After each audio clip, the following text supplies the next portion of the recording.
Welcome, dear friends, to this virtual tour of what is often been called the Jesus Cave, a place that tradition states held profound significance in the life of Jesus Christ. Now, it's a little hard to get to the Jesus Cave, so to get there, we walk down the hill from the Mount of Beatitudes, where Jesus delivered the Sermon on the Mount, to this sacred cave where many historians believe that he often retreated to seek refuge from the pressing crowds and to pray to his heavenly Father. So let's take a super speed walk down. Now, just so you know, if it's dry season like it is now, be very careful of the brambles and try not to get lost. As we walk down, I'll tell you a little bit more about this place. While this place has often been called the Jesus Cave, as well as Pixner's Cave, it's most accurately called Eremon Topon.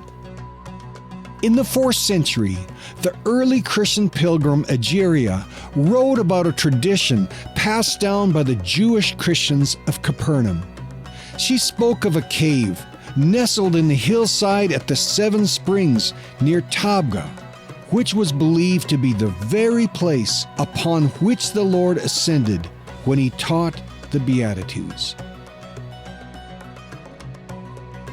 Renowned archaeologist Bargil Pixner, a Benedictine monk, devoted many years of his life to studying the biblical landscape of Israel.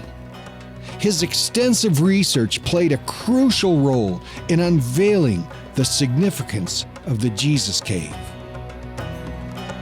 As we walk along this path, let's refresh ourselves on the biblical background. The Gospels tell us that Jesus frequently sought solitude to commune with his heavenly Father. The early Jewish Christians, the pilgrim Egeria and Bargil Pixner, believed that this cave, nestled in the hills of Galilee, offered him the perfect sanctuary for reflection, prayer, and communion with God. Now, stepping into the Jesus Cave, we feel an overwhelming sense of peace and reverence. This may be one of the very spots where Jesus would withdraw from the crowds, leaving behind the demands and distractions of his ministry. He sought comfort in the presence of his Father, strengthening his resolve and deepening his connection to divine wisdom. As we sit in the cave, gazing out on the breathtaking Galilean landscape and the Sea of Galilee, we can almost envision Jesus sitting here as well, finding strength in the quiet of this place.